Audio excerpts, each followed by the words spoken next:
మా latest videos కోసం మా ఈ తెలుగు న్యూస్ ఛానల్ సబ్స్క్రైబ్ చేసి గంట సింబల్ యాక్టివేట్ చేసుకోండి. జనవరి 10న ముక్కోటి ఏకాదశి రాబోతుంది.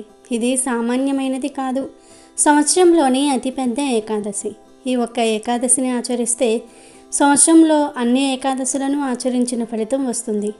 అయితే ఈ ముక్కోటి ఏకాదశి రోజున కొడుకులు ఉన్నవారు ఖచ్చితంగా 6:15 లోపు ఈ పరిహారం చేయండి. అలా చేయటం వల్ల పిల్లల భవిష్యత్తు అనేది బాగుంటుంది. పిల్లలపై ఉండే చెడు ప్రభావాలన్నీ కూడా తొలగిపోతాయి. ఈ ఫలితాలు చూడడానికి కూడా అవకాశం ఉంటుంది. అంటే కొడుకులు ఉన్నవారు ఈ పరిహారం చేయటం వల్ల వారి ఎదుగుదల అనేది చక్కగా ఉంటుందని పరిహార శాస్త్రం చెప్తుంది. కాబట్టి ముక్కోటి ఏకాదశి రోజున కొడుకులు ఉన్నవారు ఈ పరిహారాన్ని తప్పక చేసుకోవాలి. కొంతమంది పిల్లలు సరిగ్గా ఎదగరు, వాళ్ళ ఎదుగుదల బాగుండదు, వారికి దిష్టి దోషాలు అధికంగా ఉంటూ ఉంటాయి. అందరూ పిల్లలపై ఏడుస్తూ ఉంటారు, పిల్లలు మాట వినరు, తల్లిదండ్రులను విసిగిస్తూ ఉంటారు. ఇలా పిల్లల విషయంలో సమస్యలు ఉన్న వారందరూ కూడా ఈ పరిహారాన్ని చేసుకోవచ్చు. 3 నెలల పిల్లల నుంచి 30 ఏళ్ల పిల్లలు ఉన్న వారందరూ కూడా ఈ పరిహారం చేసుకోవచ్చు. కావున కొడుకులు ఉన్నటువంటి ప్రతి ఒక్క తల్లి కూడా ఈ పరిహారం పాటించాలని జ్యోతిష్య శాస్త్రం చెప్తుంది. మీ కొడుకుల ఉజ్వల భవిష్యత్తు కోసం, వారి యొక్క జీవితంలో ఉన్న సమస్యలు అన్నిటికీ కారణమైన నర దృష్టిని తొలగించడం కోసం ఖచ్చితంగా ఈ పరిహారం పాటించండి.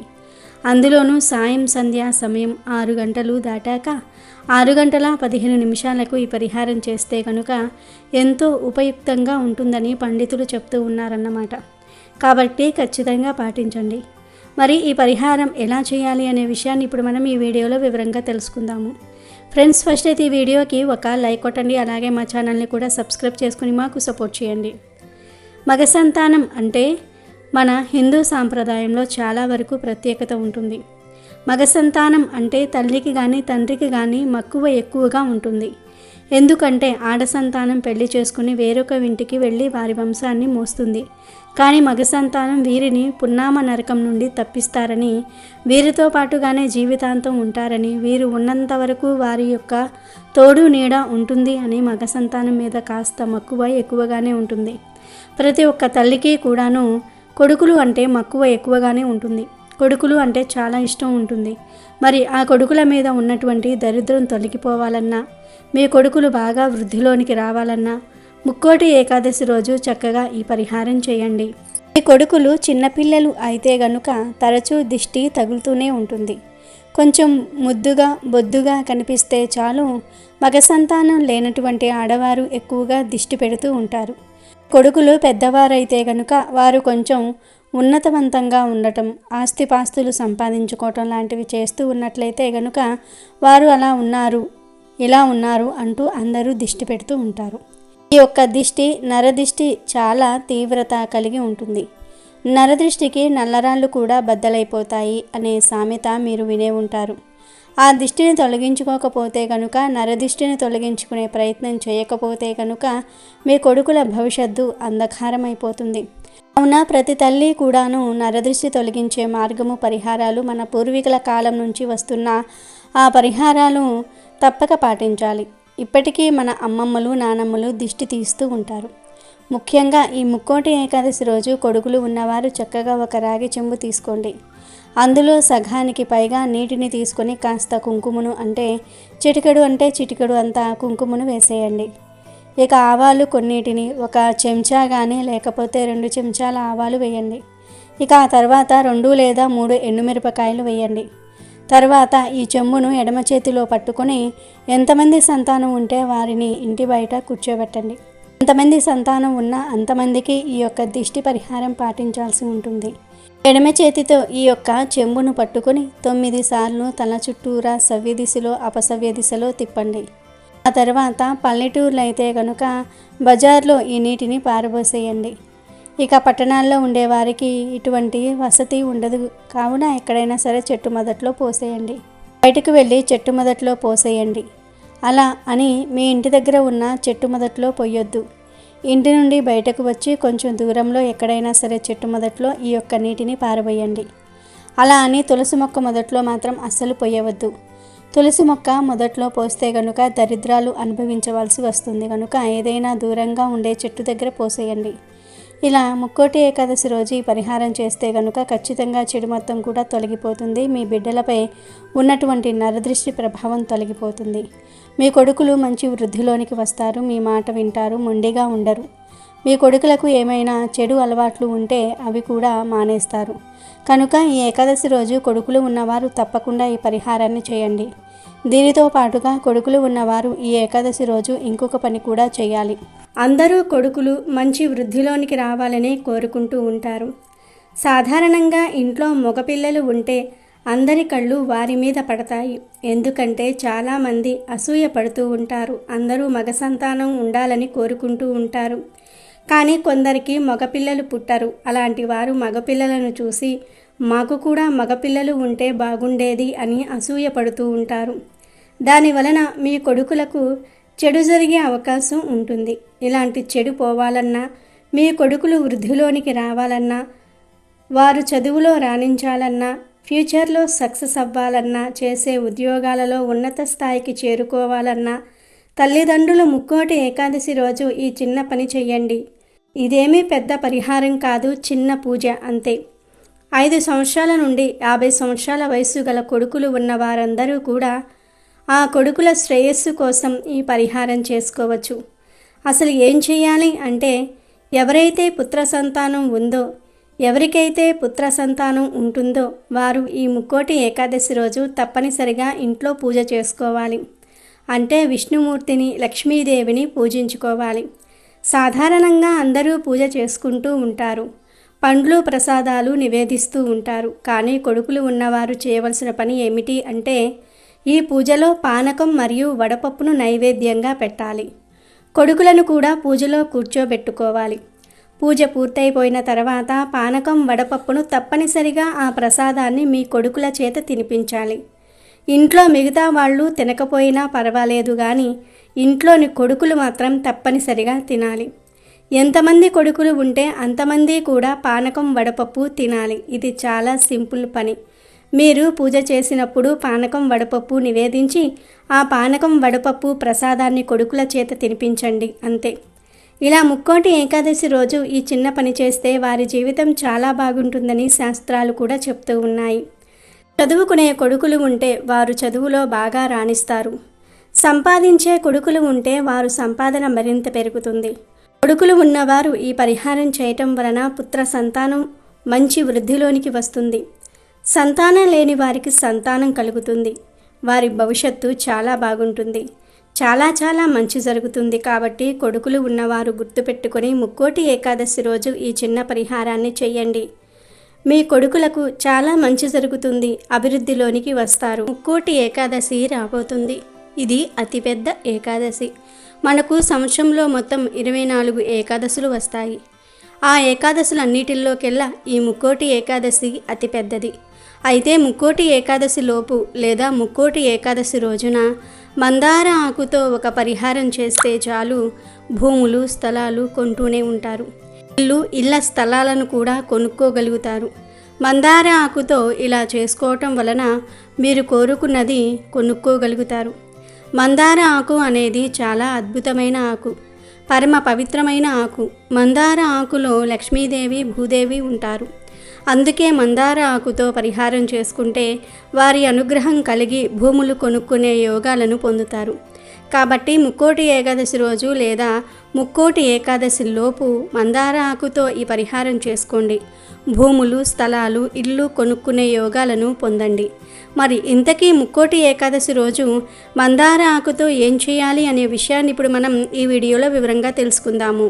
చాలామంది ఇంటిని లేదా ఇళ్ల స్థలాలను లేదా భూములను లేదా పొలాలను కొనాలి అని అనుకుంటూ ఉంటారు.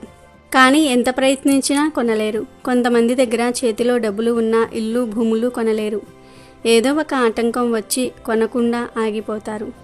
మరి కొంతమంది దగ్గర ధనం ఉండదు. సరిపడా ధనం లేక ఇల్లు భూములు కొనలేక బాధపడిపోతూ ఉంటారు. ఎప్పుడూ కిరాయి ఇళ్లల్లో ఉంటూ ఎన్నో ఇబ్బందులను ఎదుర్కొంటూ ఉంటారు. మేము ఎప్పుడు ఇల్లు కట్టుకుంటాము లేదా ఇల్లు కొనుక్కుంటాము అని ఎదురు చూస్తూ ఉంటారు. మనిషి అన్నాక అందరికీ కోరికలు ఉంటాయి. సొంత ఇల్లు కొనుక్కోవాలని లేదా కట్టుకోవాలని అందరూ కోరుకుంటూ ఉంటారు. లేదా భూములు కొనుక్కొని ఆ భూమి మీద ఇల్లు కట్టుకోవాలని కోరుకుంటూ ఉంటారు.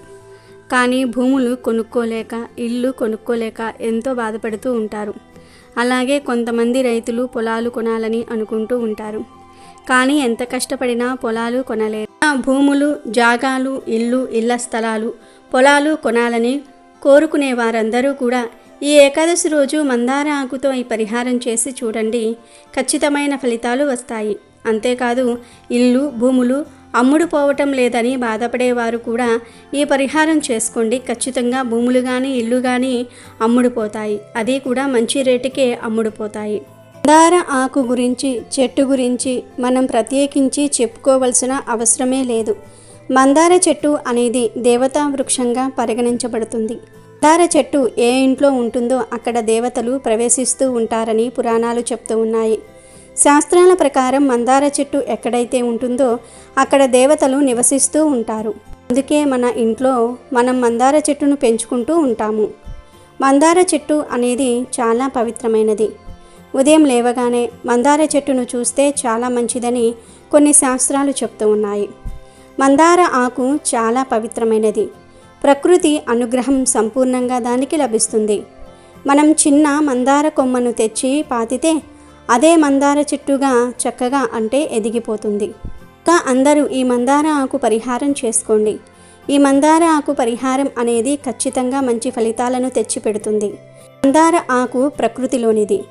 ఈ ఆకు బెస్ట్ ఆకుగా పరిగణించబడుతుంది. కాబట్టి మందార ఆకు చాలా వరకు కూడా పవిత్రతను కలిగి ఉంటుంది.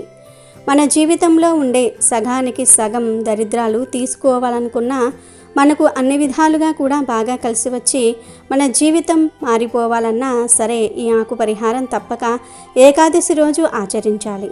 ఈ పరిహారం మనకు సిద్ధశాస్త్రంలో చెప్పబడ్డ పరిహారం. ఇది అత్యంత శక్తివంతమైన పరిహారం. ఈ పరిహారం ద్వారా మంచి మేలు చేకూరుతుంది. ముందుగా ఈ ముక్కోటి ఏకాదశి రోజు మీకు దగ్గరలో ఉన్న మందార చెట్టు దగ్గరకు వెళ్ళేసి మందార చెట్టును తాకండి. తాకి మనసులోని సంకల్పం చెప్పుకోండి. మా అవసరం కోసం మేము ఈ ఆకు తీసుకువెళ్తూ ఉన్నాము. ఈ ఆకు వల్ల మాకు మంచి జరగాలి, మా పరిహారం సిద్ధించాలి అని సంకల్పం చెప్పుకొని మందార ఆకును తెచ్చుకోండి. అలా తెచ్చేసుకున్న తర్వాత ఆకును క్లీన్ చేసుకోండి. ఈరోజు ఇంట్లో వెంకటేశ్వర స్వామిని కానీ లేదా విష్ణుమూర్తిని కానీ లేదా మీ ఇష్టదైవాన్ని కానీ పూజించుకున్న తర్వాత సింపుల్గా దీపారాధన చేసేసుకున్న తర్వాత ఈ మందార ఆకు పరిహారం చేసుకోవాలి. ఒకే ఒక్క మందార ఆకును తీసుకొని ఈ ఆకును దేవుడి ఫోటో ముందు పెట్టి ఆ ఆకు మీద ఎర్రపప్పు వేయండి. దీనినే మైసూర్ పప్పు అని కూడా అంటారు. ఈ పప్పును మందార ఆకు పైన 1 స్పూన్ పోసేయండి. ఆ తర్వాత అందులో కొంచెం బెల్లాన్ని పెట్టండి. అంటే చిన్న బెల్లం ముక్క పెట్టండి. ఆకు మీద పట్టినంత బెల్లాన్ని పెట్టండి. బెల్లము, ఎర్రపప్పు ఈ రెండూ కలిసి కొన్ని గ్రహస్థితులను మెరుగుపరుస్తాయి. మన జీవితం కొన్నిసార్లు అంధకారంగా మారిపోతుంది. కొన్నిసార్లు మనం ఇబ్బందులను ఎదుర్కొంటూ ఉంటాము. కొనాలి అనుకున్నది కొనలేక జీవితంలో సుఖం మిగిలిపోతుంది. జీవితం నరకం కంటే కూడా హీనంగా మారిపోతూ ఉంటుంది. మనం కోరుకున్నది కొనుక్కోలేక, మనం అనుకున్నది జరగక ఎంతో బాధపడుతూ ఉంటాము. చాలామందికి ఇల్లు, భూములు కొనుక్కోవాలని ఉంటుంది. ఎందుకంటే ఇల్లులు కానీ, భూములు కానీ లేకపోతే అందరూ ఎంతో చులకనగా చూస్తారు. మీకు సొంత ఇల్లు లేదా, కనీసం స్థలమైనా లేదా అని అవమానిస్తూ ఉంటారు. బంధువులు కూడా చాలా చులకనగా చూస్తూ ఉంటారు. అందుకే అందరూ భూములు, ఇల్లు కొనుక్కోవాలని అనుకుంటూ ఉంటారు. మరి అలా భూములు, ఇళ్ల స్థలాలు కొనుక్కోవాలంటే తప్పక ఈ పరిహారం చేయండి. మందార ఆకు మీద ఎర్రపప్పును, చిన్న బెల్లం ముక్కను పెట్టండి. దేవుడి ముందు, వెంకటేశ్వర స్వామి ఫోటో ముందు పెట్టండి. ఎందుకంటే ఎర్రపప్పుకు మన కోరికలను తీర్చే శక్తి ఉంది. దరిద్రాన్ని తరిమి ధనాన్ని ఆకర్షిస్తుంది. ఎర్రపప్పు అలాగే బెల్లం భూమికి సంబంధించినది. బెల్లంతో పరిహారాలు చేస్తే గ్రహాలు అనుగ్రహించి భూములు కొనుక్కునే యోగాలు వస్తాయి కనుక ఈ రెండింటిని మందార ఆకు మీద వేయండి. ఆ తర్వాత దేవుడికి మీ కోరికను చెప్పుకోండి. దేవుడా, మేము భూములు, ఇళ్ల స్థలాలు కొనుక్కునే యోగ్యతను ఇవ్వు దేవుడా. మేము కూడా స్థలాలు కొనుక్కొని ఇల్లు కట్టుకొని అందరిలాగా ఆనందంగా జీవించేలాగా చూడు దేవుడా అని సంకల్పం చెప్పుకోండి. మందార ఆకును ఇక కదపకుండా అక్కడే వదిలివేయండి. 24 గంటల పాటు అక్కడే వదిలివేయండి. 24 గంటల తర్వాత ఈ మందార ఆకును తీసేసి దానిలోని పప్పును బెల్లాన్ని మందార ఆకుతో సహా గోమాతకు పెట్టివేయండి. గోవుకు పెట్టడం వలన సకల దేవతల అనుగ్రహం కలిగి మీ కోరిక ఖచ్చితంగా నెరవేరుతుంది. గ్రహాలు అనుకూలంగా మారిపోతాయి. భూములు, స్థలాలు, ఇళ్ళు, పొలాలు కొనుక్కునే యోగాలు వస్తాయి.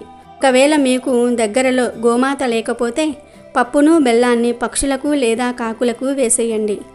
మందార ఆకును నీటిలో వదిలిపెట్టేయండి. ఈ ఏకాదశి రోజు నమ్మకంగా ఈ పరిహారం చేసుకోండి. ఖచ్చితమైన ఫలితాలు వస్తాయి. త్వరలోనే అంటే 2 లేదా 3 నెలల్లోనే మీరు ఫలితాలను స్వయంగా అనుభవిస్తారు. అంటే కావలసిన ధనం సమకూరి ఎటువంటి ఆటంకాలు లేకుండా భూములు, ఇల్లు, బంగ్లాలు కొనుక్కోగలుగుతారు. చాలా మంచి ఫలితం వస్తుంది. కనుక ప్రతి ఒక్కరూ కూడా ఈ ఏకాదశి రోజు మందార ఆకుతో ఈ పరిహారం చేసి మంచి లాభాలు పొందండి. వీడియో నచ్చితే లైక్ చేయండి, షేర్ చేయండి, బట్ సబ్స్క్రైబ్ చేసుకోవడం మర్చిపోవద్దు.